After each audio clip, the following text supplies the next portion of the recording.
It's the same old story. It's been a long day at the job, or maybe it's just starting to feel long, and you feel that urge to stretch your legs and get a little bit of a break. You walk down the street, or maybe you get behind the wheel of your car, and you feel the weight begin to lift.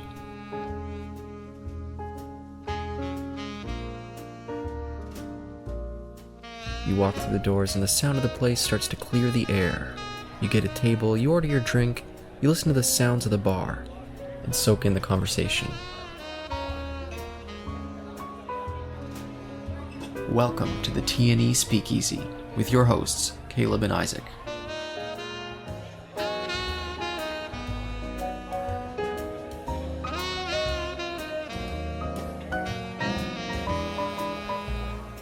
Listen in as they discuss the 1972 film, Fist of Fury.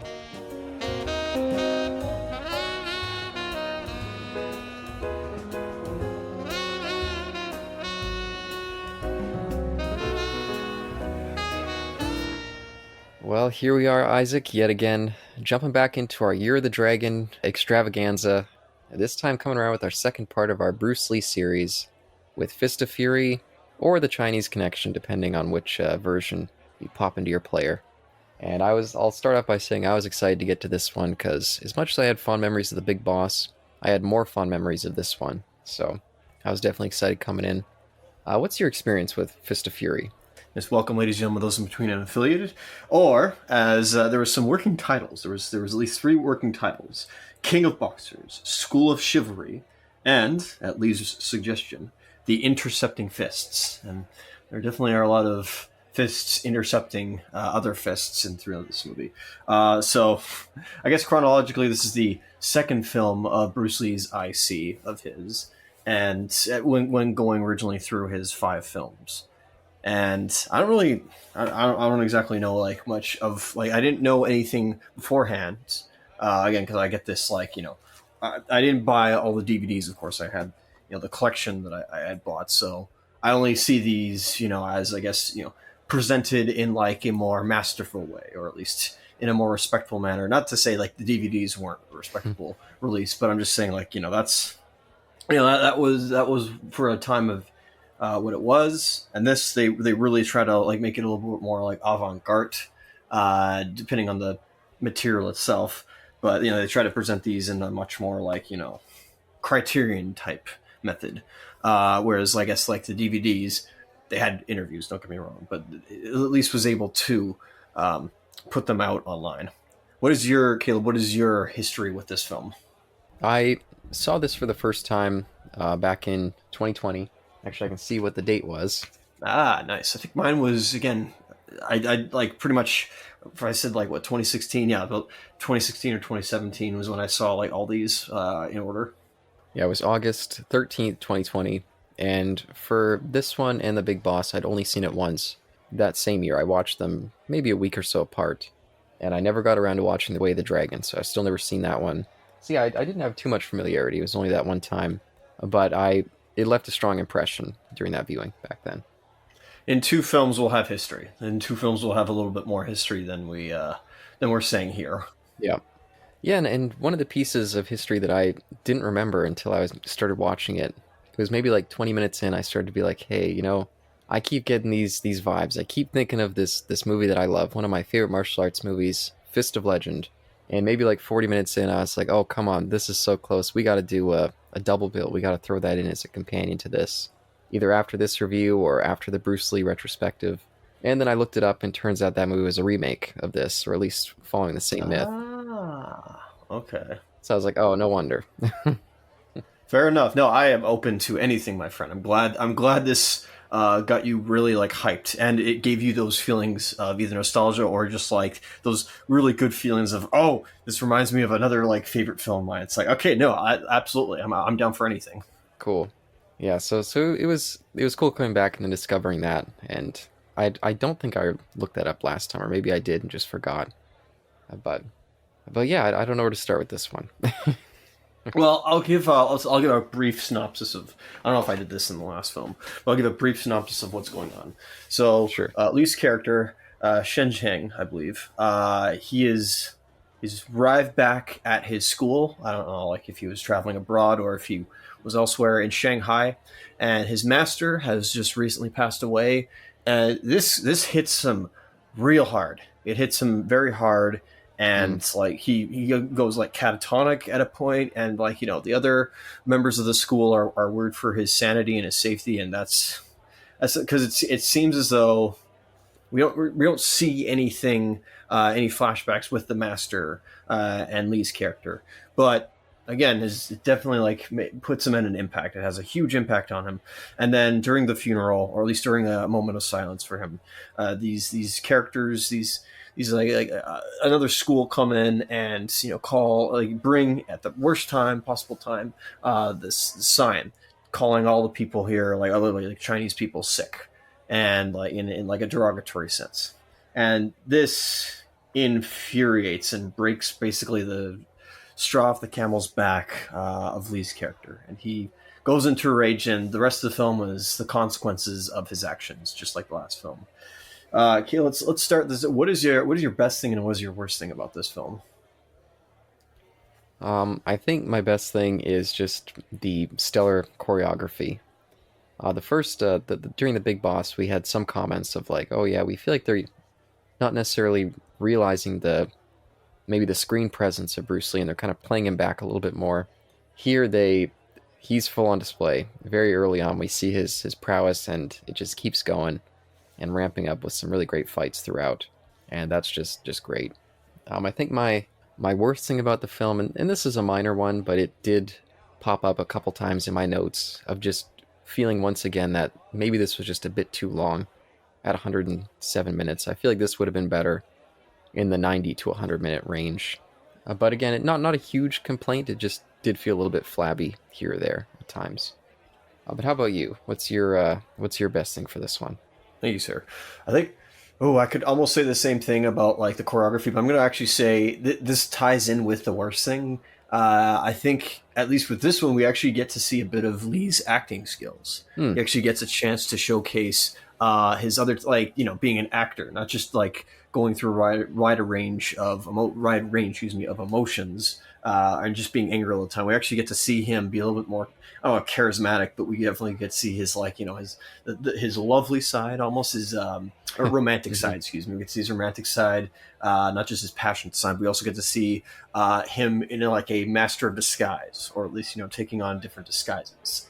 So that is my best thing, but coincidentally, or conversely, my worst thing again is actually yours as well. This was too long. I could see maybe the bits with League and his, like, when they are displaying his acting chops, that kind of led to the extension of the film. So it's a complicated issue of like, hey, I don't hate. Not hate. Yeah, it's not a like big deal, but I definitely can see like, okay, if they had removed those scenes of him displaying his acting chops, then we obviously would have probably got a much quicker film, like you said. Yeah, and I think part of it is a lot of the dramatic scenes. I mean, early on we see him just in extreme grief with his master's death. A lot of that stuff feels needed for the overall drive of the plot. But a lot of the romantic stuff with the whole reason he came back, I guess, was to marry that. Do you remember what her name was? I never did catch it to write it down. Oh, right. Yes, her name. Not her name, but yeah, that makes sense. Now you're right, because he said he came back. Thank you for reminding me. I forgot about that. Yeah, I forget her name. I believe it's, well, it's in the credits, but her name, I believe the actor's name is Nora.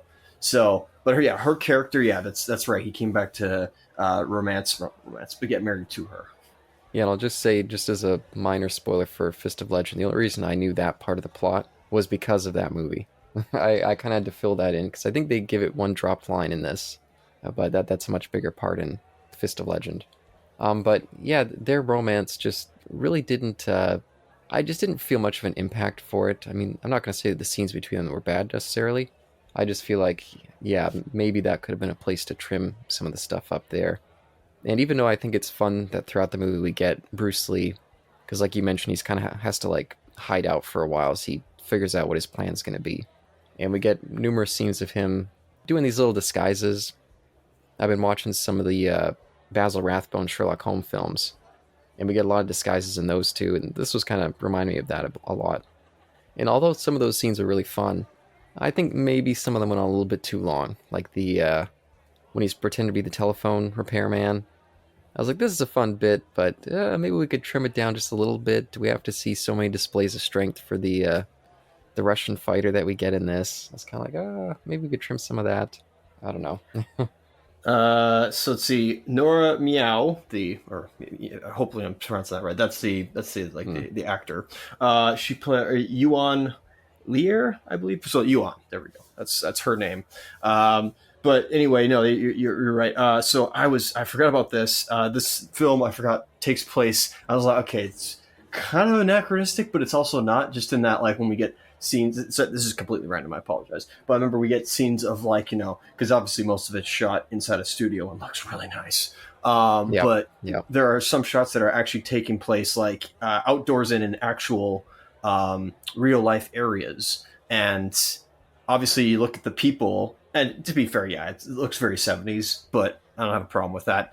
But yeah, it takes place in 1908, according to Wikipedia. So keep grain of salt, grain of salt. Yeah, this is one of those historical dramas where you could feel that they're trying to tell you it's a certain time, and you just kind of have to forget the fact that it looks so 70s throughout. But that has its charms as well. So I kind of figured that it taking place at the turn of the century because a large majority of the plot centers on the fact that the Imperial Japan, excuse me, has taken over the Shanghai region of China. So that was this whole movie has that like front and center about it. yeah, and oh boy, yeah, that's part of what's fun too. Is it's not just, oh, I want to get revenge against my master who was killed, and or at least in the beginning they just say he died of natural causes. But yeah, our lead is very quickly suspicious of that. But it's also just the spirit of rebellion against living under this oppressive regime. So it adds an extra weight to his inner turmoil, which I liked. Now, sir, where would you like to begin with this film, like this discussion? Where do you want to start? Because I know I'm sorry, I've been like throwing everything out the window so far. I don't mean to. I'm just trying to get it off my chest, or at least trying to get it out there so I don't forget. Where would you like to begin with this? Yeah, I guess we could begin with another returning bud of ours. We get Lo Wei. I think it's Lo Wei, the Yep, director Low Way. and the big boss. Yeah, I feel like just all around the photography of the action feels a lot more focused, a lot more sharp. I feel like the plotting, I don't know if he had much to do with the writing, but just the on-screen storytelling feels more focused, even if it does go a little bit long at times. And even though we get maybe one bit that plays into his more silly side, like I think he was like the lead brother in the Big Boss, or the second lead brother, not the one who dies, but the one who, well, I guess he eventually dies, Again. but the one who, the kind of he was playing a little bit more for comedic relief in this one a little bit. At one point, he gets punched in the head, and you hear like birds like tweeting around, and then when he falls down, they do like a cartoon sound effect. But that was the only time this director leaned into his more comedy sensibilities. Just all around for his second effort for us on the podcast, I feel like this was a big step forward for him following the Big Boss. So I was quite happy to see that. I was happy to see. You're right. I was happy to see a lot of like familiar faces. A lot of like cast Yeah, members came over from the Big Boss. And it was nice. It was nice to see. Most of them were on like Lee's side inside the school this time. But I was a little bit like disappointed that they didn't get much to do. I understand yeah, if they had a lot to do, that probably would have like made the whole film a lot longer because it would have just been like. It would have almost been more like an ensemble. I think, yeah, I feel like the last one was an ensemble cast. Maybe you could yeah. make an. Would you make an argument to say that this one was also an ensemble cast, or was it literally like Bruce Lee as a star? Yeah, what's too bad is it feels like they were trying to make it more an ensemble, because we do get a lot of scenes with that school that he's involved with. I just feel like the scenes maybe were just a little bit of that flab. Like I get the dramatic weight because a lot of his actions are impacting them directly, and it's like they're brewing this prejudice dynamic with the Japanese. The Japanese are coming down hard on them. Like, oh, it's your student doing this. If you keep this up, we're gonna arrest all of you and close your school. So we do need to have that weight of the his actions. But some of it, I just felt like maybe just focus on the ones when he's there to overhear. We don't need to see their discussions that are just with them in private. And it was too bad because yeah, it was nice to see some of our buds back from the previous one, especially James Tien, I think is how you say his name, Yep. who played the lead brother in the last one. He was so good in the Big Boss. I wish they would have made better use of him here. Yeah, I agree.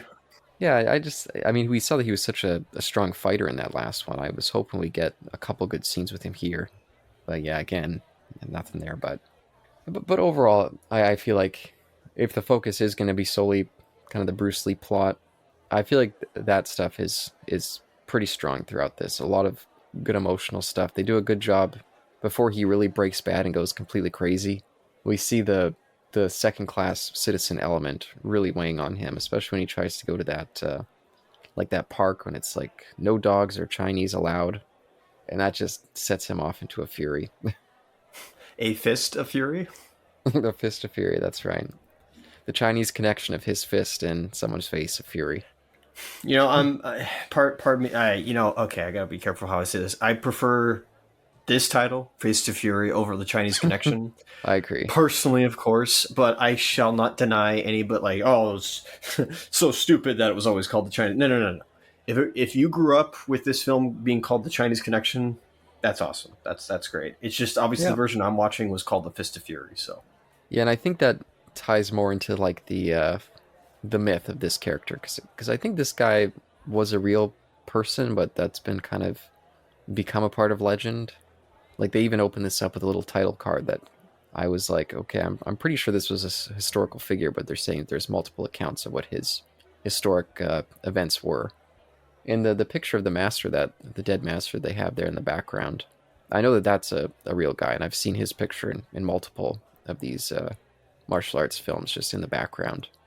yeah, I don't know. I didn't do any research there, so I'm not gonna speculate or say who that was. But I will say this though: the beginning of it, though, before we find the reveal of what happened to the master, just in the beginning, you don't know anything before or afterwards, but in the beginning, when the master like suddenly dies and passes away, I could not help but think like moving forward. Oh boy, this could get meme to death, or this could definitely be a good representation and or like actual footage, live footage of people reacting to Bruce Lee dying. Oh no! Oh no! I don't want to go there, obviously, but you definitely could see that. That was like the first thing I thought of when I saw it. It's like, oh, this aged like milk. Yeah, and it actually did make me think a little bit because between our previous discussion, I did a little bit of looking up Bruce Lee's background, and I saw that he trained with Ip Man, Yep. and Ip Man died, a couple months before Bruce Lee did. And so at the end of this, I was kind of thinking, like, in a way, it mirrors their real life relationship, where this character's master died just maybe it was only a few weeks before his pupil did. It just was making me think of that unintentional paralleling in real life. Potentially died. We never see the body. That's true. That's true. But yes, no, highly suspecting he probably does die at the end. Spoilers. But yeah, no, isn't that symmetry? Yeah, and it is interesting that this one it shares some similarities with that last movie in a number of ways. And it is interesting that we yet again get another kind of tragic ending. Except this time, like the one in the Big Boss, he seemed like he was perfectly willing to face the punishment for his actions. This guy is just rebelling to the end.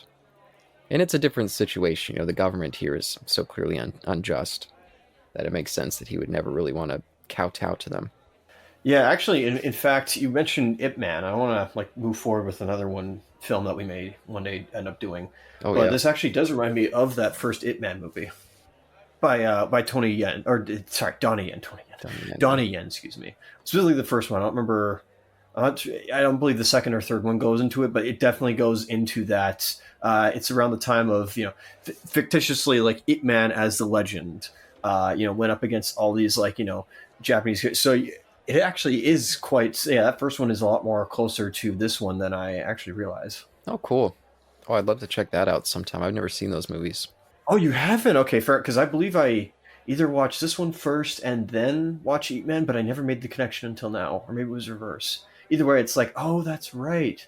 Again, it's legend Yeah. of Eat Man, and the same thing with Bruce Lee's character, where as you're saying, yeah, it's just this legend, but it makes sense, of course, that you would want like a folklore hero being able to, you know. be the shining example, or at least give hope to the people when they're like enslaved, or at least when they're under another like nation's rule. Yeah, and I guess Ip Man very much the real life individual falls into our theme of mythification. Yep. Like he has his own kind of legend about him. So that's yeah, that's kind of interesting. And it's funny that his pupil Bruce Lee, yeah, found his own way to legend, even if it wasn't through genuine martial arts in the real world, but what's an on-screen hero. You are going down a path that I didn't realize we would be taking, and darn it, you're right. We'll put a pin in that for, I don't mean in this commentary or this Yeah, discussion, sure. but for maybe somewhere else down the line. But just with this movie, I guess what was one of your favorite like standout fight scenes? Stand out. Well, the first one, the first really big one, when Bruce Lee he takes that banner or whatever you want to call it of the sick man of Asia, The sign. and his master's kind of like, hey, we just need to calm down. Like the situation, it's we just need to be an example of kind of inner strength and peace. And he's like, okay, sure. And then just goes off and brings it over there. And he's like, okay, you want to say this is what we are? I'm here to show you all that. Fuck you. I'm the guy on top, and you all are the bitches. To be a little bit blunt. And he just beats the hell out of the whole class. That I thought that was a really great scene. And I mentioned back during the Big Boss and the Ice House scene that I felt like the director and the choreography was struggling a little bit, having so many people on screen, and you could kind of see them leaning back, or Bruce Lee would duck before a thing would come at him. And I was like, they could have been a little bit sharper there with their editing. I feel like this time around they really got that. Even though maybe if you think about it, you'd be like, oh, some of them back in the background are just kind of moving their arms around, acting like they're doing something. But in the center of the action, I feel like there's always a kinetic element in it. It feels like there's more people all jumping at the same time than last time around. Yeah, I do wonder if there's more people on screen that I sometimes there is, sometimes there isn't. I think actually, what yes and no, because one thing that's different about this film, of course, as I said before, is that there's sets. I think it's just like one set Mm. because they just dressed it because like it's the I guess the Chinese school of martial arts, and then it's the Japanese school of martial arts, and it's I think the same street, but nothing wrong with that. So again, the like all the sets, I love the sets. I don't know about you, Mm. but the sets were a lot of fun and well designed. Oh no, I definitely agree. Yeah. I mean, not to compare them to say, oh, these are the best looking sets ever, but I gotta like give props to the set designers for this because looks authentic, looks real. Um, Yeah, and I think that they do some good establishing of them too, like setting up locations for the big fight. Like when he comes in as the telephone man, he kind of looks around at all the spaces that he's going to be fighting in later, and it kind of makes you anticipate him more when you get there. So I quite like that. And once again, yeah, thank you for reminding me on that. They do a really good job of setting everything up. At least setting, like giving us. If they're again, I think. Do you think if they had removed his bit with the telephone, him posing as the telephone operator or repairman, excuse me, do you think that you still would have gotten a good sense of the environment around him? No, I feel like you definitely needed that in order to set up those final locations because we'd been walking around that area quite a bit, but we never had that kind of distinct focusing on it. It was just maybe some of the stuff with the Russian guy was maybe going on a little bit too long. Even the receptionist who was leading around the telephone man was like, "Okay, you're sitting here a little bit too long. Let's get moving here." And I was kind of thinking the same thing. But I did like that chance to see more of a humorous side because we do get some funny little glances or expressions from Bruce Lee during this, but just him being that kind of silly telephone man, that one stuck with me when I came to this. I remember that piece was in there. And I was actually wondering, it's been a while since I watched Big Trouble in Little China, but I remember there was a bit where Kurt Russell and the guy that is like the real lead of that movie, and they do that similar thing where they go to the bad guy's place and pose as telephone repairmen. And I was like, oh, I wonder if that was a reference to this. It's been a while since I saw that. What was that like at the end in Lo Pan's place, or was that when they were going to the brothel? I think it was the brothel, I think. My recalling that Kurt Russell's just in there. Maybe he's like, maybe they say he's a repairman, but he goes in there wanting to spend the night with an escort, and he requests like one with the green eyes, if I recall. But I don't remember there being Oh, anything about yes. like being like that them being there to like repair something. Yeah, no, I think for when they went to the brothel, he was playing like a nerdy like businessman, Yep. And then yeah, I think it's when they go to Lopan's when they're coming to collect Gracie. I think that's when they're pretending to be the repairman. There you go. That's what it was. But you reminded me just with playing like a nerdy guy. That makes me think of Blade Runner too. When Harrison Ford's pretending to be the reporter, and he's coming in all nerdy like that too. Uh, maybe that's a fun trope. Maybe I like that trope.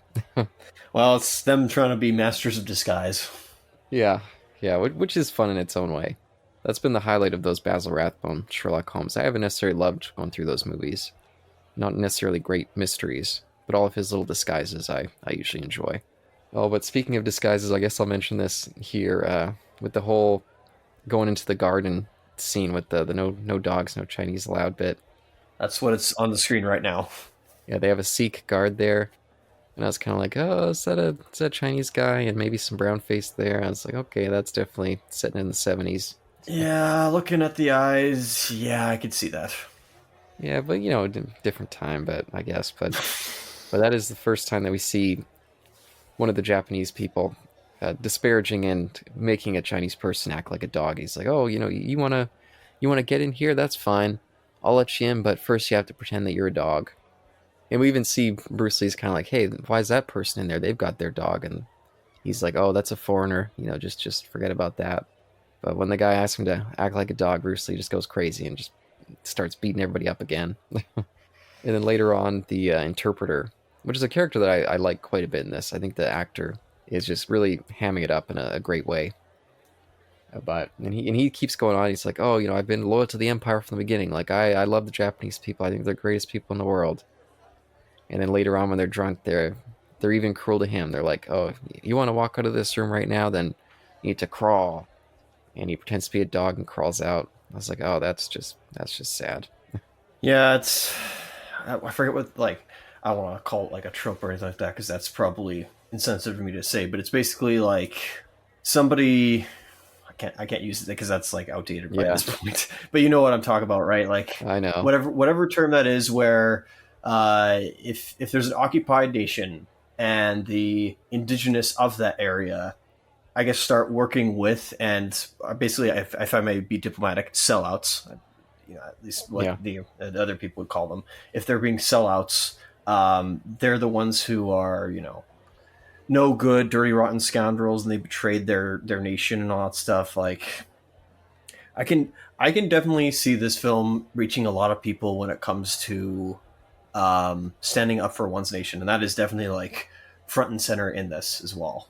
yeah, yeah. And it's always a sad but real trope of yeah that certain term that we don't use anymore that's related to a famous book. I'm sure everyone knows what term we're talking about there. Where yeah, it's just another form of the oppression of colonialism. It will create those people who are like, oh, I wish I could be a part of the in crowd, so I'm just gonna denigrate and pretend that I'm one of the superior ones. And he even says early on, Bruce Lee's like, oh, aren't you Chinese? He's like, yeah, but I'm different. And so I feel bad for that character too, even though he is that kind of weaselly worm, and he tries to kind of pathetically tries to be in with them, and they're like, oh, we gotta go and make these guys pay. The Japanese, he's like, oh yeah, we gotta make them pay, just like repeating after them everything they say. It's like, oh man, this guy's just pathetic, and they even think he's pathetic. But that's the sad part. Yeah, portraying his own countrymen. Yeah, but I mean, different people react to oppression in different ways, and he wants to try to get ahead, but in that kind of situation, you never really will get ahead. You'll always be that lower class citizen, no matter how Yeah, much you abase yourself. yeah. This is when this is definitely like when I say ugly film, I just mean like the sensibilities that it's dealing with and the fact that our like main hero is an anti-hero. I think like Yeah, because but the problem is like you want to support there's just something about it where it's like because I kept thinking like oh he is like making more trouble than he's causing, but obviously yeah you see the fact that these people are clearly being oppressed. yeah. It's just so complicated, man, and I kind of like that for this movie.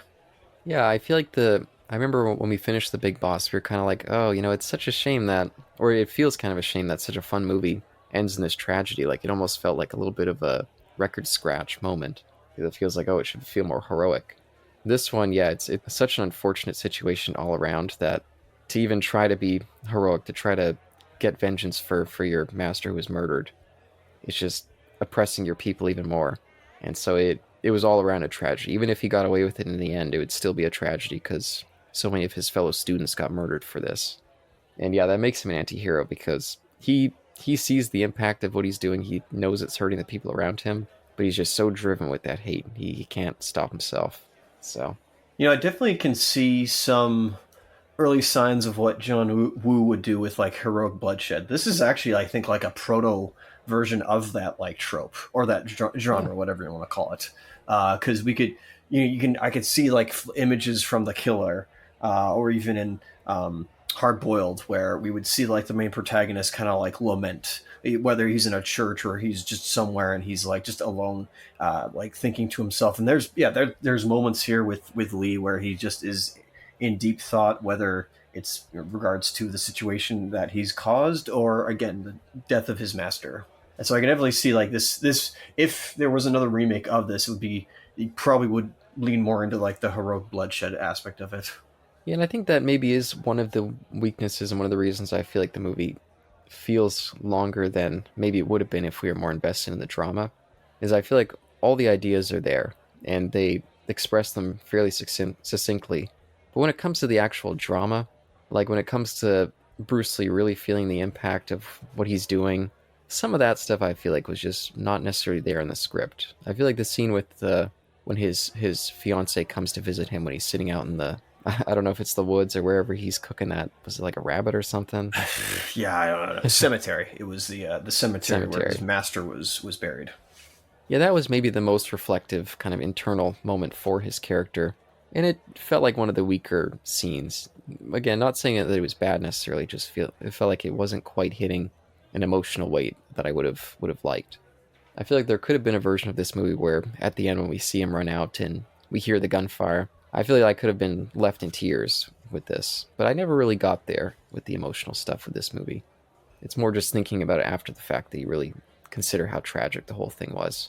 If they had to, again, not to remake the film or anything like that, but I guess Yeah. if they could have, like, they could have still used acting chops. They could have shown off the acting chops of Lee by having him perform scenes where he is like in deep lament or he's in like deep regret almost, where he is like thinking of his actions instead of doing the bits of like showing off his other sides of being master of disguise. That's cool and all. It's like good to showcase like he's not just the martial arts guy, but he has the ability to like impersonate somebody else and fool other people. That's a clever like device in this film. But like if they had him be in there, like again, if it was like heroic bloodshed, being in there and just kind of either lamenting, not saying drinking his woes away or smoking or anything like that, but definitely like feeling for the fact like like what, and almost like wondering if we should have had, I say should have, but if we did need scenes with like his master, like flashbacks of his master and even like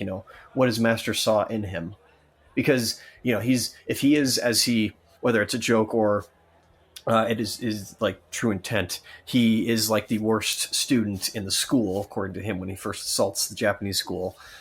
Then what is it about the why did the master like bring him in initially? Yeah, no, I guess that's a fair point. Yeah, maybe we don't really know enough. I kind of just took it as like this honor thing. He was so like no one else could really see or believe that his their master was murdered, but he can see it and he needs to have that avenged. But yeah, if they had built up a stronger foundation, like maybe he was like a foundling kid who wound up there and the master really raised him and gave him his foundation, that could have really had more of a dramatic weight. And again, I think that they do a good job. Bruce Lee, just in his acting, shows the during the fight scenes. You can feel that it's not just like the big boss. You could see this like cage predator in him. That once it got unleashed, he was just unstoppable, and like with a bloodlust. This guy, it's all just grief and rage coming out. It's not that he's necessarily enjoying it. I never get that sense here. It's just that he's so filled with rage that he can't stop himself and just has to plow through everybody until he gets his satisfaction. It's also, if I may interpret it, potentially, maybe with the performance, or at least what they're leaning into between the lines. I wonder if they're saying, the movie is saying that Lee's character is directionless because even though he has his fiance there, maybe the master. I don't want to, because he says, he's not very bright, he's not very well read, as he said. But I can see, right and wrong.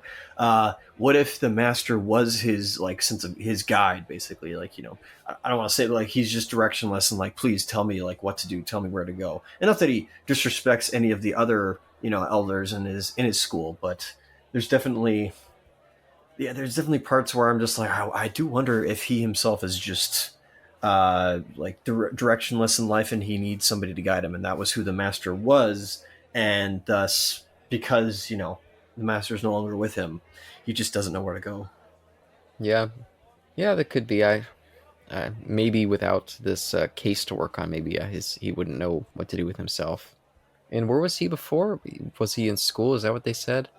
That he was like I can't remember where he was coming from when he came back to the school. Yeah, I remember. Yeah, he shows up in that wonderful white suit. I must say that was really cool, Yeah, and just like distinct like imagery when he goes to the funeral. And I feel like, yeah, there's probably symbolism there in the Chinese culture. So I'm not gonna extrapolate anything, but it was a wonderfully like well dressed scene. There we go. But yeah, where he was beforehand, I don't know exactly. They kind of, yeah, I don't know if they said that in the title card, but he was definitely somewhere. They don't know. Nobody asks him about where he was as well. Nobody asks him of like, hey, how have you been? Because well, once the master passes away, and I wonder if that's another case where he found out, yeah, the master has passed away, so he immediately goes back to the school to pay his respects. yeah. Again, maybe it's just me taking it from Fist of Legend, but I'm pretty sure he does have a line where he says he came back to marry her, and then got wrapped up in this. I feel like there was one dropped line, but maybe I'm just filling in where I shouldn't be. I'm not sure. No, I recall when they're in the cemetery and he's eating the rabbit, and she's going over like, remember our promise that we made to each other about being husband and wife. He does say it's like I came back, and I hadn't like Mm. put the pieces together. So if that's what they're referring to, then you are correct. But from where he started from, like not started from, but where he was initially, I have no idea. Mm. But in terms of a direction of him kind of unraveling the mystery at the master's death and then pursuing the vengeance, I did like that early kind of him having to put the pieces together and discovering those the cooks were in on it, just like kind of plants and the ones who really poisoned the master. I liked that little bit. And then his kind of brutal killing of them, that felt like a pretty intense little execution of his. And then hanging them up on the light post. I was like, yeah, this is a pretty brutal guy. That could have been way worse, by the way. This whole movie is definitely a step down from the last film. Last film definitely felt like there was yeah, let's just say there was a lot of exploitation in that. Yeah. This was a little bit tamer. I know we have the hanging, but this, I'm not justifying this, but it wasn't. They weren't crucified. Good grief, that would be like dark. They weren't hanged, which also would be dark by a noose. They were like they were killed and then hung from like their armpits, or rope over their under their armpits. Yeah, the brutal moments almost come from just performance and then sound effects. Like when he's punching that guy who's got his chest wrapped, it really sounds like he's caving in those ribs. And then when the Japanese school, they come in and they start ransacking the place, and the brother Shu from the last movie, he's on top of the picture of their master, like trying to protect it, and they're just stamping on him, and just the sound effects, like the glass breaking and or I guess maybe not glass breaking, but just his body breaking. I was like, oh my gosh, that feels just so brutal. Even though again, there's not much blood, or there was even a scene when they were like punching someone in his face, like where his mouth exploded with blood, and I was like, oh, that looked a little bit fakey. I was like, that part didn't work so well. They were trying for some gore, but it didn't quite hit right. And remember, I believe the butler himself is the one who done it. There you go. There you go, Sean. The butler did do it, along with the cook. The butler was, I believe, played by the big boss's antagonist. Oh yes, no, you're right. Yeah, that was him. That was fun. Yeah, I like seeing him too. And I think the interpreter, correct me if I'm wrong, maybe I'm getting this wrong, but the interpreter was, I think, the foreman from the last film as well. Uh I if it was, I didn't remember. I'm not quite sure about that May one. or may not, but at least this time we actually see, that slime ball from the last film. I mean, not this film, but the last film get his comeuppance. Yeah, that's fair. That's fair. And can I just say that was again, it's probably a cultural thing, but when Lee discovers the cook and the butler being the ones who poisoned the master's food, or one of his meals, excuse me, to kill him. The reveal of like the chef being Japanese and they focus like intensely on his nipples. I was like, I was, yeah, I'm like out of the loop on this one. Oh, yeah, I didn't know anything about what they're doing there. I forgot to write it down to ask you if you knew what they were going for there. But Are Japanese male or just female nipples like dark in comparison to Chinese people's nipples? I know again that's a weird thing of saying, but literally like in the context of this film, and I guess this was another tell, and or at least maybe this is a subtle like not hint or clue, but maybe the reason they had Lee be shirtless was to show like okay, this is hear me out. This is what Chinese nipples look like, and then this is what like Japanese nipples look like. yeah, maybe this is going down a road that maybe we shouldn't be going down. I I don't know know. this is it's weird that I'm saying this. I'm trying to keep a straight face, but literally like, this is the reveal of how he deduces like the guy is not who he says he is, and that he's the brother to one of the teachers or instructors at the Japanese school. Yeah, the guy with the big glasses. Yep. Yeah, which that guy I liked. I thought he carried a good weight to him, and he felt like an established threat that we were building up to a big boss in a way. Oh, there were plenty of big bosses in this. Yep. I'm just going back to play that scene again to see if I could. I don't know. Yeah, I really don't know what they're going for there. Yeah, they were going with something obviously, but that's the thing where do I have to understand the anatomy of different ethnicities? Oh yeah, maybe let's get away from this. Again, hopefully I'm not like sounding crude or anything like that. I'm just going with what the scene was implying.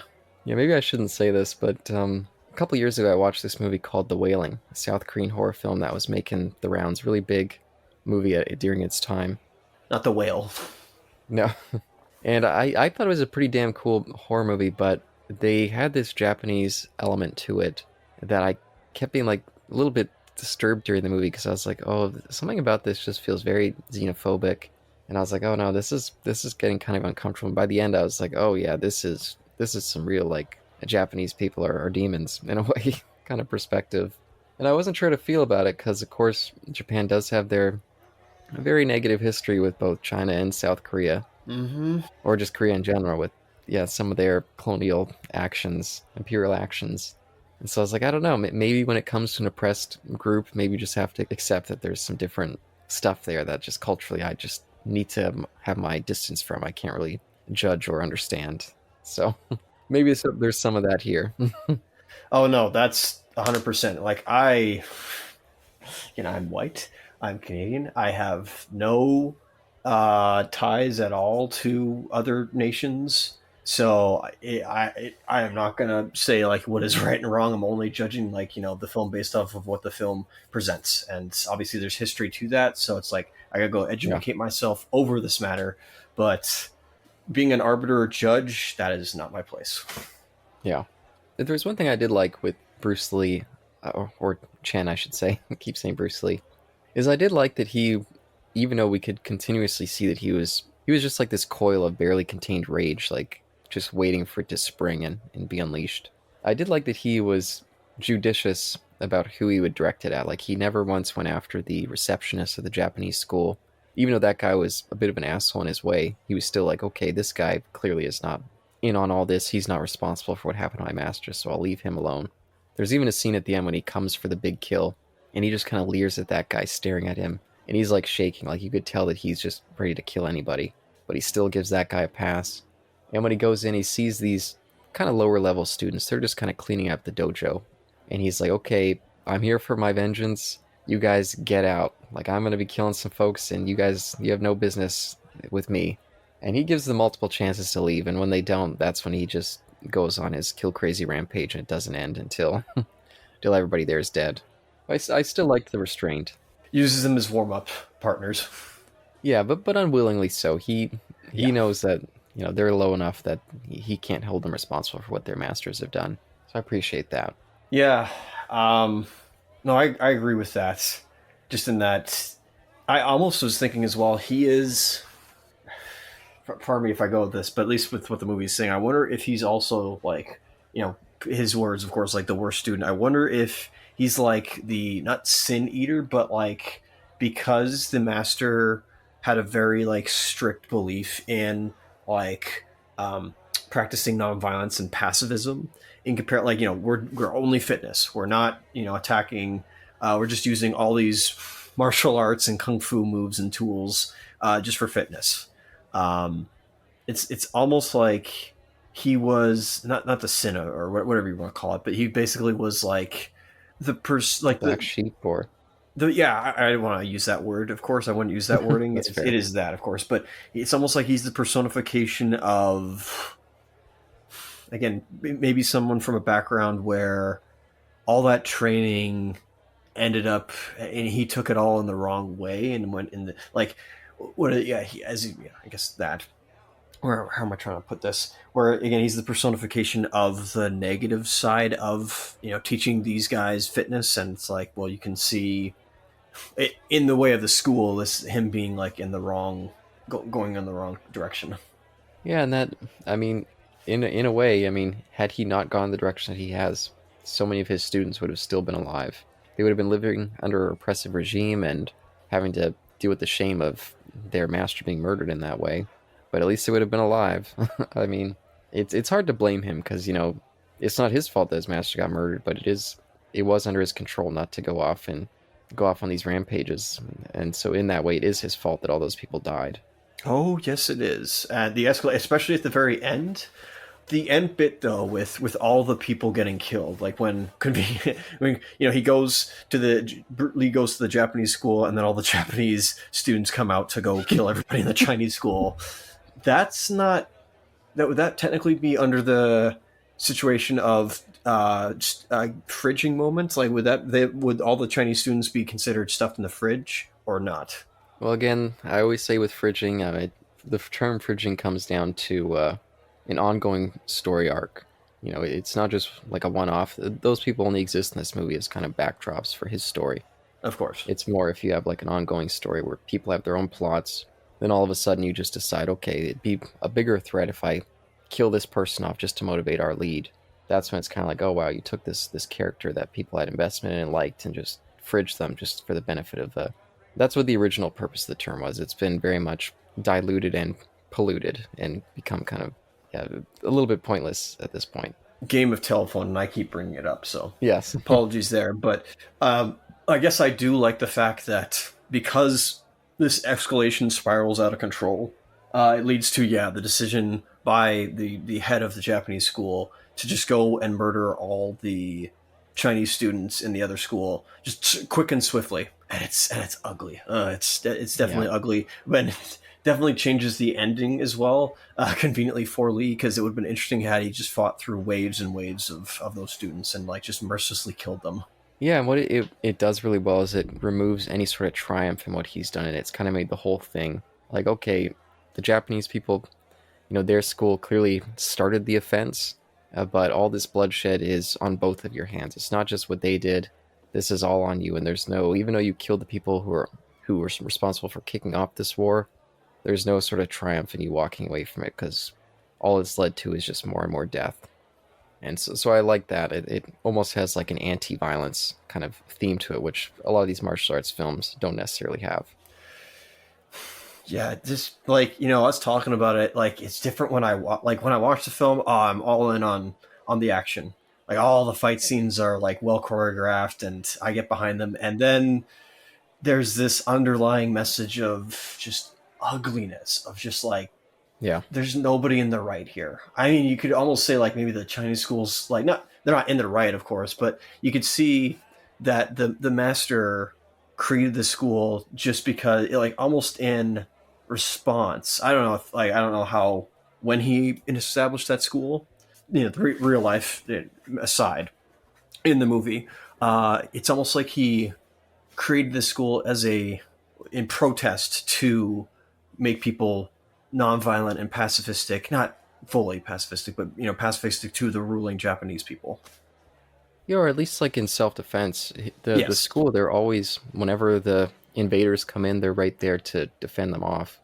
But they're never out there lashing out. And the current teacher, I'm sure, is much closer to the beliefs of their old teacher. And it's, yeah, the path forward is peace, not more violence. So maybe it's in a way of saying like, oh yeah, that rebellious spirit that you feel, that the anger of oppression, it's not necessarily a healthy thing to feel. I mean, it's understandable that you feel it, but acting out on it is just gonna destroy yourself and potentially people around you, which is ultimately what happened to poor Chen. And I agree. Yeah, maybe you don't really feel it as much when you're watching the movie because I don't feel like they really put that much focus on those elements. Like, of course they're there, but I feel like maybe some of the impact of it could have been sold more in the performances. But again, it's definitely still there. And talking about in this discussion, we've brought up a lot of it going on. It's just I feel like maybe the action's more of the focus, so you kind of have to think about it more. But that's what I like about it, as you said. Again, I will not list off anything. I don't know if the raid does this where it has any of this backdrop in there. Maybe it has like it's a crummy place. Look at how out of control it is and how like in control of somebody else's, like how somebody else is taking over the whole block, or at least that place of residence and whatnot, and how the police can really do nothing. You could say that's a failure of the system. This is just like, yeah, maybe the raid's more closer to this than I thought, but yeah, a lot of the other films maybe going forward depends. I'll hold judgment, of course, but yeah, it's Yeah. nice that this one has. I don't want to keep repeating it, but unlike the rabbit that Lee eats in this, meat to chew on. I was thinking about that. I was like, that thing does not look appetizing at all. And that's another thing where I was looking at that. And the scene just played out recently for me, but I was looking at that. And I was wondering, like, is he familiar? Is the character familiar with this? Is he familiar with being in Hmm. this situation? Does he like like it's almost like, does he know how to fend for himself? Again, was he like a person from the streets initially? Yeah, I do wish we could have gotten more of the background for him. I feel like that could have fleshed things out a lot more. Because the character itself, he does feel rather nebulous. All we really know is that kind of representative of the rage of the oppressed. That's really what I get from him. That's really what he is. He is here to be a symbol for the anger and the resentment and just wrathfulness of being under imperial rule. Yeah, and maybe one of the reasons that because like I said, I feel like had this movie been done a little bit differently, I feel like I could have had some like moments of tears at the tragedy. Maybe one of the things that makes you not feel as much as you're watching is all the kind of humorous expressions of the Bruce Lee persona that we would later come to love and know. Because this one, we saw some of his kind of funny expressions in The Big Boss. This one, he's got them all the time. A lot of just these funny little turns of the lips or raising of an eyebrow, and just the sound effects that he makes as he's fighting. He almost sounds like a bird, just like chirping, in all of his cool little hand moves. Yeah, It's like a war cry almost. It's like he's, again, I don't want to call animalistic because that also has negative connotations to me saying that. But in the movie itself, you see him like when he's eating the rabbit, you could see like, again, I'm not saying like humans are polite or anything like that, but you could see like, I don't want to say savageness or anything like that because that's also negative. I apologize, but just like you see how like unrestrained he is when he was eating that rabbit, and he kind of like catches himself, I think, afterwards. Um, and then yeah, and those bits where he does like let his fist fly full of fury. You see him kind of start making these noises, and whether that was a thing with a cultural thing or it was just stuff they came up with for the movie itself, you still think like, okay, yeah, it basically is kind of him going back into that like I say beastful nature, but he goes back into that like what humanity used to be potentially. like a primal mode. There you go. Yeah, I've seen other Hong Kong action movies where people are making sound effects as they fight, but his are particularly distinct that I've never heard replicated elsewhere. Mm-hmm. Where it is like a bird sound, even like his hand movements that he does almost feels like some sort of, I don't know, like wing flapping in some way to me. I don't know. I don't really know how to describe it. Yeah, like almost like I could in like a martial arts sense. Again, I'm not saying this is what it exactly is, but it's almost like, again, trying to be unpredictable to the opponent, because the opponent has a strict system of how they do things. Because this guy is presenting like variables and unknown factors into the equation, they're just like, wait, what do I do? Because he's just acting like a crazed person. It's like, and at any point, yeah, you just see him intercept anybody's strike with one of his own fists. Yeah, and I do like the way that they utilize that with the kind of the. It always reminded me of Enter the Dragon a little bit with some of the like almost semi psychedelic stuff with when he's moving his arms and it's like does in slow motion and Oh yeah, we see like the trails of his hands and the music becomes a little bit more like mystical. I was like, oh boy. yeah. Where you see that this, I think that's where this one kind of introduces stuff. Again, this probably would be a little bit more, even though we've kind of moved away from like the traditional, I guess, Chinese martial arts films of wire fu and all that stuff, and them doing crazy like flips, kicks, and all that stuff. This one definitely tones it down, but that's definitely when he at the end. Against the Russian boxer, you see him like his hands moving, and you see like after images going around. It's so cool, but like you definitely that's still Yeah. probably like if he had like put some hallucinogenics at the guy or something like that, maybe that would have made sense. Obviously not, but it's like, oh yeah, okay, but it's cool. But in like story, it was like, what the heck happened there? What was that all about? Yeah, it was a very 70s touch. Yeah, and I thought that that boxer, I thought that was a little bit disappointing. We saw how strong he was. We spent quite a bit of time showing him like nailing or just throwing nails at a board or just shoving them in and bending a big metal pipe. I was like, maybe they could have utilized his strength more in that end fight somehow. I'm not sure how, but I feel like it was a little bit of a wasted element that they introduced. Yeah, you thought he would have been a little bit more of a challenge against Lee. I'm not saying he wasn't, but like, and that was another thing because we had that extended scene of him while he's repairing the telephone, even though the wires were cut. That was one of the reasons why he goes in there, because one, we get to display some of Lee's acting skills, sort of obviously beforehand, and we also get to show off Russian and what he's like, like his skills and how strong he is. But yeah, in the end, he isn't really. I don't say he doesn't do anything different than the other guys, but definitely kind of does almost go to toe with Lee. Yeah, I wish there would have been more shots of him like pulling a swamp thing and just picking him up and throwing him around, like ragdolling him a tiny bit. Good old garbage. Oh, dude, did you see the ragdolling he did with those like two puppets or dummies? Spinning around, yeah. Pardon me. It was awesome. Don't get me wrong, but like, It yeah, was. that was awesome. Yeah, I had a little bit of a laugh for that. Another thing is, I understand why they definitely villainized and definitely made the Japanese. Hold on a second when I say it, like in the film, scumbags, because this would have been a lot uglier if you had made the Japanese guys sympathetic. Yeah, and yeah, maybe there was something they could have done there to make that element feel more fleshed out because they do feel a little bit like cartoony bad guys where oh no you can spot them you can spot the betrayer by his nipples, so it's like oh no maybe yeah something's a little bit weird there. But just as kind of elements of that oppressive system, like the fact that we see that even the guy from the Japanese consulate, he comes in, he's like, okay, I'm here to arrest Chen for these crimes. This is brutal. And they're like, okay, let's go into his school. Let's see if we can find him. And it's just filled with dead bodies. He's like, okay, all this stuff. Who knows what happened here? Anyway, just bring me that guy. And it's like, oh wow, The cojones on that scumbag! Like, good grief, he doesn't even like. There's atrocity like right in front of him that if you traced it back a bit, it would have probably been directed to his people, but obviously that would have been like put under the rug. No charges are being pressed against our own people. It's like, yeah, the nerve of that guy. But again, yeah, had they not made them scumbags in the movie, of course, uh, yeah, it would have been a way different film. I think it would have been a lot more. It would have been. I think it would have been like more Shakespearean potentially. It would have been a lot more complicated. yeah. And do you think you would still be on Lee's side if that were the case? If they somehow humanized the Japanese people in this film? Well, that's the thing is I started to be on his side less the more we saw how much his group was being affected, and I still was like, oh, I want to see these scumbags reach their end, but it was kind of like, oh no, I know that his people are going to be in big trouble because of this. So Yeah.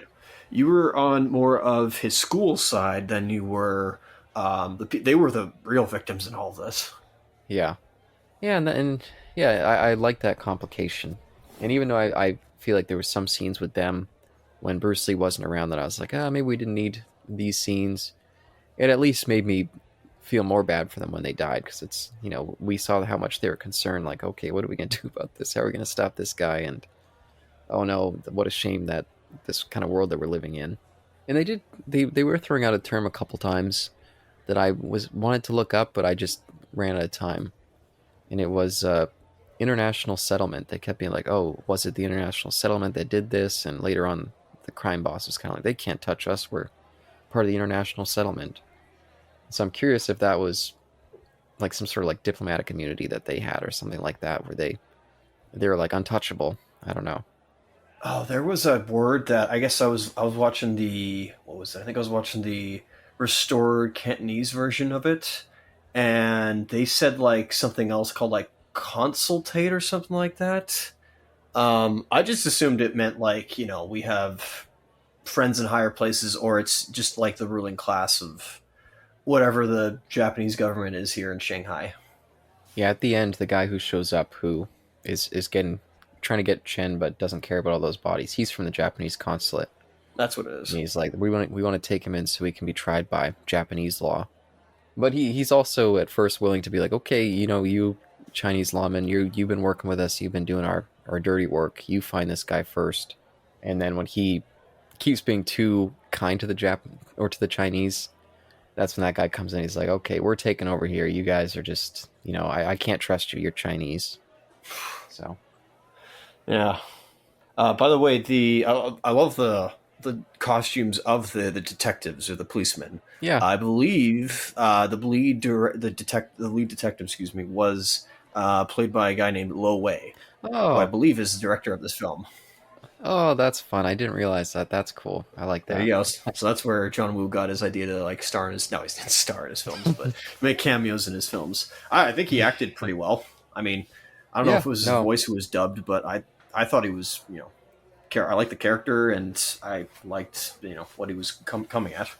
Yeah, you could feel his complication too, especially during that scene when he comes in and sees all the bodies, and it's kind of just like, wow, like I'm seeing this right here. I'm seeing this injustice, but sorry, there's nothing I can do. I just need that guy of yours, Chan.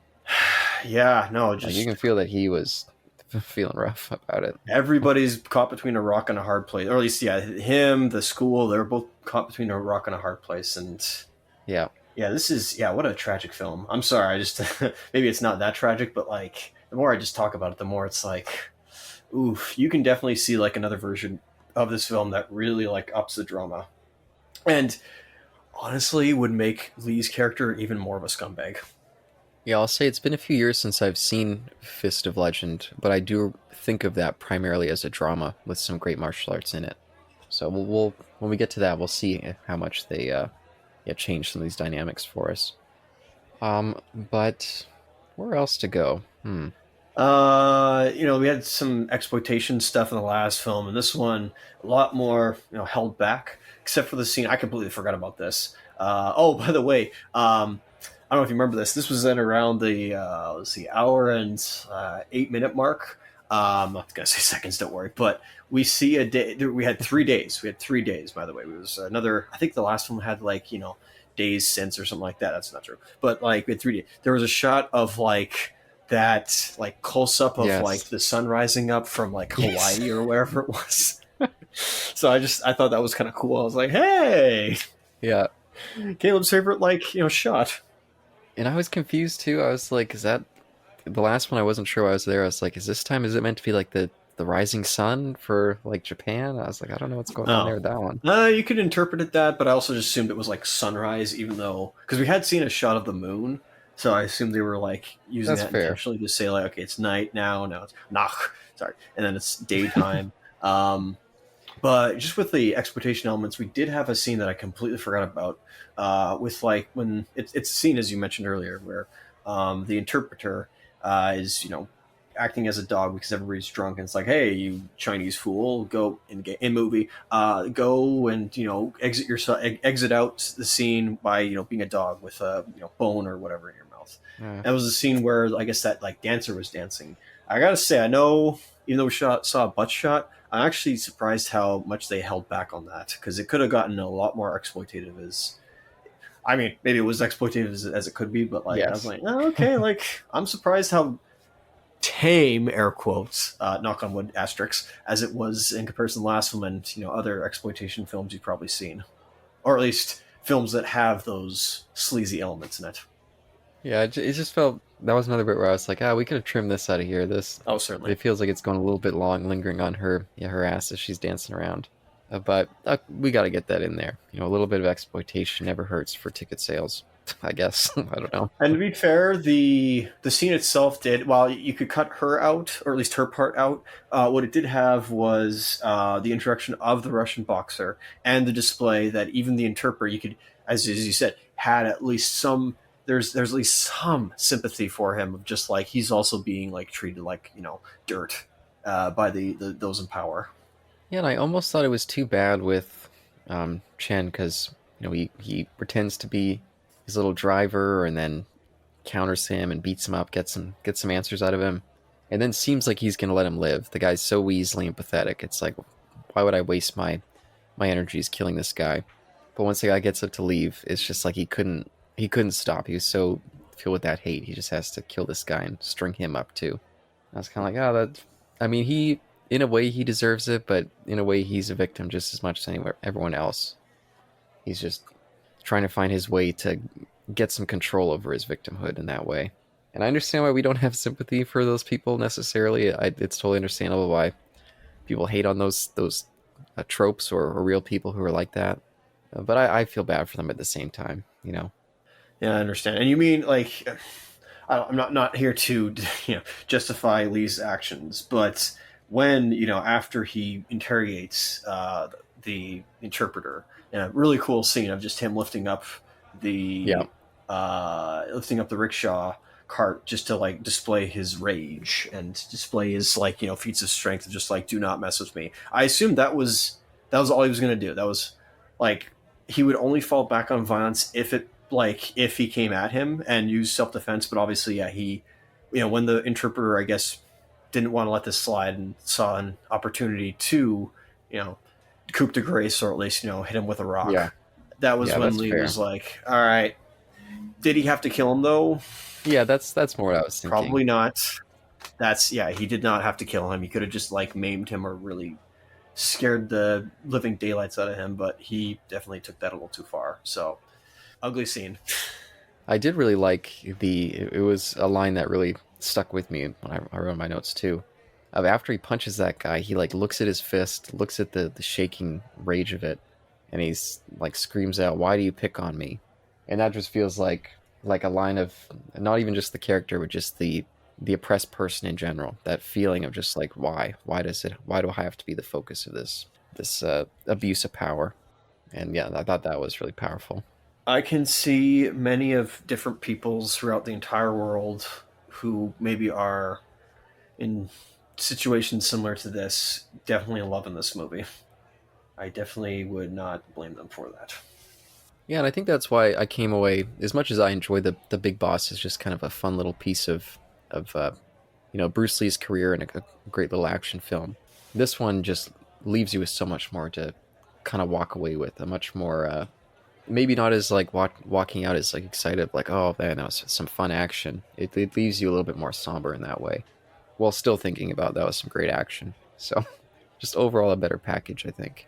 Yeah, I'm glad that it also didn't have to resort to. Not that this is a problem, but I'm glad it didn't resort to like, oh, the Japanese heads. They're smuggling heroin or they're smuggling drugs. It didn't have to go to that. I kind of respect that. I'm not saying you always have Yeah. to put that like in as what the villain was doing, but this is just them being in charge, and that was it. It was nothing about like drugs or they have a whole sleazy operation of like sure, I guess you could say they're subjugating women as well. Like, but that's just Yeah. I say that's just, but like that's wrong. But like that's also just That's just the world back then. that was just the world back then, and maybe now as well.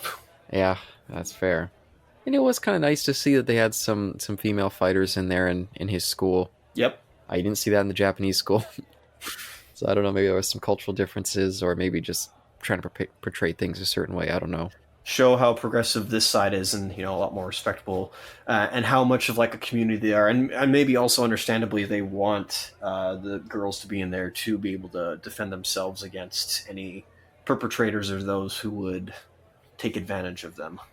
Yeah, we do see how a lot of Japanese women are treated in Japanese exploitation films. So there's a lot of that brutality in there. Trust us, yeah, we have watched all the Street Fighter films and still working our way through the sister Street Fighter films, and Yeah. it's ugly. Yeah, so maybe they should have had some of them in those schools too. Oh, not to mention the female Prisoner Scorpion films. Oh boy. Oh geez, yeah, those are some ugly ones. Oh dear. um, hmm.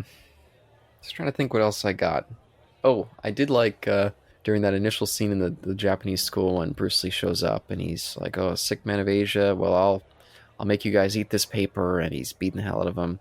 I did like when he pulled out the nunchucks, and he was going hard on those, and this I don't know. There was some fun, inventive photography with it too, and he was like spinning around, hitting everyone in the ankles. But some of it did make me laugh a little bit too, just some of his expressions and just the way some of the hits would fall. It was almost a good. I don't know if it was a setup, but like they're doing some judo. They're obviously doing some like kick down. They're doing a combination of like both karate and judo. Well, I say karate, but well, it's a jujutsu. I saw a sign, but they were doing trips. They were doing foot sweeps and trips, and I thought that was like a clever like okay, even though he wasn't in the scene while they were doing those demonstrations or they were doing those practices. I like that he did the exact same thing, so the audience got like, okay, so if you hit the feet, they're gonna like not be able to fight. And I kind of like that where he Yeah, well he wasn't sweeping the feet out, he was basically foot stomping everybody. Again, this definitely like he's a dirty fighter in this. I'll say that much. Like because he definitely goes for like yeah, two groin shots on I think like a guy with the glasses at the end there, or no, not the guy. Oh no, it was sorry, that was the sword. No, with like I guess the bouncer, not bouncer, but the guard in front of the headmaster's. it's like his office or whatever. Yeah, his office. Thank you. Yeah, the guard in the headmaster's office thing. Thank you. Yeah, I like the fact that he is. It's kind of like, yeah, fuck the honor of the past. This is how could he be honorable in an unhonorable situation like this? This is also ugly. Oh, he is dirty in a way. And again, I forgot. Like he really is a lot more brawly of a man. Like he's. Yeah, I didn't realize this. Like because I was obviously he's doing the kicks and whatnot. And by the way, he got. That was a clean armbar that the Russian boxer did on him. That was a clean armbar. Had it not been for like a belly down one at that, had he not yeah, bit his feet, he would have had his arm broken. yeah. That's what I was gonna point to. Yeah, that he bites that guy like that, and then wipes his mouth with that great look on his face. Though to be fair, our stout comedic bud from the last film and this film also bit like another guy's like arm as well. So it's not like Yeah, they won't resort to certain aspects of fighting, I suppose. yeah. That's why even when the Japanese instructor breaks out that sword and he's about to go at him, it's kind of like Bruce Lee. Like he makes a look of like, "Oh, you little coward," but it's like, "Hey, you've been playing dirty all this time too." Yeah, no, I understand. Like, no, he's doing the right thing of like bringing a sword to a hand fight because he has a reach, he has infinite ammo as well. It's like no, he's doing the right thing. I love how it ends with that between the Japanese instructor and Lee, where yeah, the sword gets thrown in the air and then like basically stabs him. It was interesting he didn't bring out his nunchuck or his two section staff there, Mm. but I guess yeah, it was smart that I don't want to say smart, but I definitely enjoyed the bat. Even though, so obviously they do the best they can with the two section staff versus the sword. Like I get like it was I don't want to say quick cuts, but you basically saw them just like throw it at each other like in front of the camera. But in my mind, I definitely saw what that scene could have been where it would look really like insane and like a pure spectacle fighter where you just you just see him like fencing the guy with the sword with like the two sections that would be like really cool. Which part was that? Was that in this movie? Oh, this is at the end when he this is yeah sorry that was the end when he faces off against the headmaster. Oh, okay. Oh, yes, sure. Yeah, sorry, I just wanted to gush there where I was like no I can it's not what it is in like John Wick, for instance, but I can see what they were trying to go for, where it was like a fencing battle almost, but he's using like the two section staff instead. Weird. I remember him having like a big piece of wood. Don't remember being a staff. Hmm. No, he did. Sorry, it was nunchucks, but it is called a two-section staff. Oh, I see. Okay, okay. I'm getting confused all over the place. I'm sorry. I forgot to mention that to you. Because I'm going back to our Avatar discussion when Sifu Kisu had given Brian Konietzko the nunchucks, or as he calls them, the two-section staff, which makes it because there's a weapon called a Hmm. three-section staff that's literally like stick, chains, and then two other sticks connected to it. So it's like that's a real weapon. Yeah, yeah. I've seen that one in a couple of these films too. Yep. And yeah, that the Yeah. whole reason they bring in the nunchucks, sorry for the confusion. Whole reason was just just display of Lee's acting and or at least his ability to do it with that. Like that was pretty much the only reason why I say Oh yeah, I'm sure. it was. And so many people after this probably were like wanting to go to the store, like make their own nunchucks up because Oh, I'm sure. good grief, that's like it's beautiful what he does. The late '70s and the '80s are filled with nunchuck nonsense in North American films. And obviously, I'm pretty sure like two section staffs had been shown before this film. I think it was just the way Yeah. he displayed it that really made it go like everybody else go, wow. Well, that was so much of this in general. I mean, he just has such an air of cool, such an air of cool that I feel like you could almost walk out of this not really thinking about the tragedy, just thinking of like, wow, I want to see the next Bruce Lee film. That guy's such a fucking badass. I want to be him. In a way, that's what I was gonna do. In a way, I almost could. I could not compare, but like I haven't seen all these films, but he's almost got that edge of like other like American Hollywood films. With their like, for instance, I wonder if he has similar morality. Again, I understand he's not trying to be evil or anything like that. He's not, but like how with like Death Wish or with I don't. This is 71 or 72, 72. Um, with that and Dirty Harry or even some like the cowboy, like he really is kind of got that like I guess cowboy sensibility to him, eh? Yeah, no, I guess I could see that. Yeah. Correct me if I'm wrong, but like he like does is he similar to maybe Bronson's character from Death Wish? I mean, yeah, there's similar revenge stories, and yeah, Bronson as well doesn't really think about the impact of his actions. He's just going at it until he is finished with his kill crazy rampage. To be fair, though, at the very end, does Lee's character have that remorse almost, or at least he finally realizes the consequences of his actions and then finally goes willingly? So I guess that's what separates him from his, I guess, other '70s peers, if I may say so. Yeah, and I that's another reason why I wonder if maybe just they missed the dramatic weight somehow, but because I still don't know if just seeing all those bodies if it would have been enough had he not already completed his revenge. Had he seen those bodies and heard that whole conversation, but yet the people still lived out there. I mean, I guess there was still the guys who killed all his friends. He didn't necessarily know who was responsible there Yep, individually. So maybe I'm wrong. Maybe if he would have been what I'm thinking of, he would have gone after those other guys too. But I feel like he wanted to make sure that the head of the operation was done before he turned himself in, certainly. no matter the cost. He's basically like killed the dragon. It has no head, so now the rest will scatter like worse. So basically, you took my master. I will do the same to yours. Now you are all in the same position as I am, and now the cycle of violence and vicious cycle will continue. Yeah, and I mean, if you really think about the final shot of the movie, when they take him outside and he sees all these guns aimed at him, and even though he just said that he was willing to go, as long as they protect the school, he charges out there, leaps to action, and they're about to blast things up. They could easily shoot through those walls and kill more of his classmates behind him. They're all basically Yep. standing right behind him. Oh yeah, they are. He could have gotten all those people killed, but he just that rage, that hatred of the oppressors is just so strong he can't even see straight.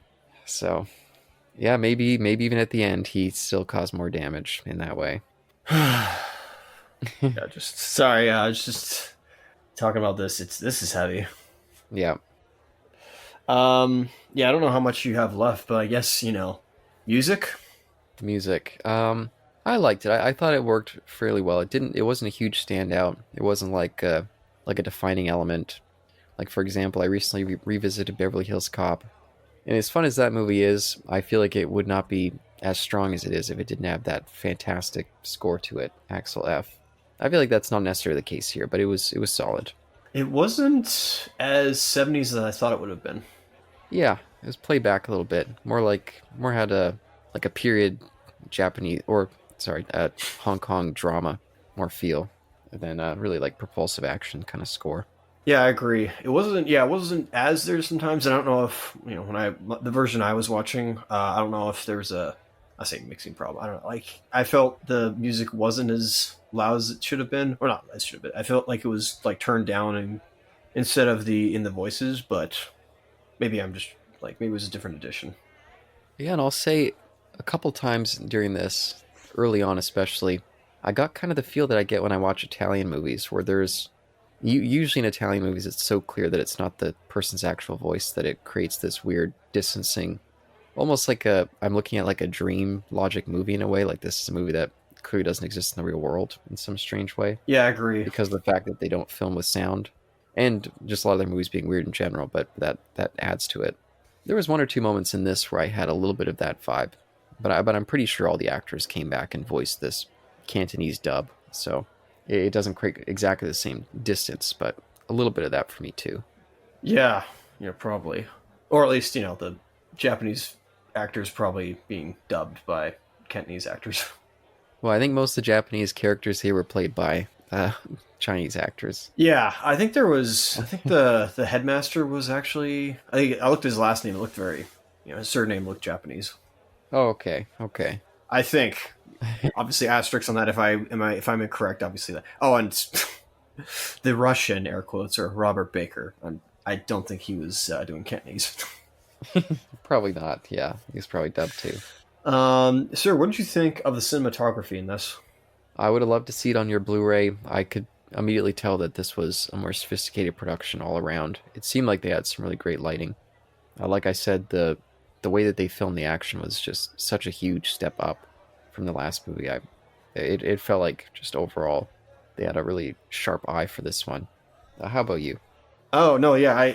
I guess I'm also asking because you've watched a lot more films from the '70s or the late '60s. I'm just wondering, how do you feel like compare? Like, I'm not saying is it on the level of James Bond? Probably not. That's a big No, no, of course, yeah. that's a big pool. That's a big pair of shoes to fill. I don't want to immediately go there, but I guess it obviously is. Would you say it's like mid like budget, or at least it's I you probably see it's trying to be a lot grandiose, more grandiose than it is, but I like it for the cinematography. Yeah, no, yeah, you can definitely tell that it's a lower budget production. I mean, Golden Harvest at this time, even for Hong Kong studio, they were more low budget than the Shaw Brothers would be. But I feel like this stands up with a lot of their movies from this era. It looks pretty good.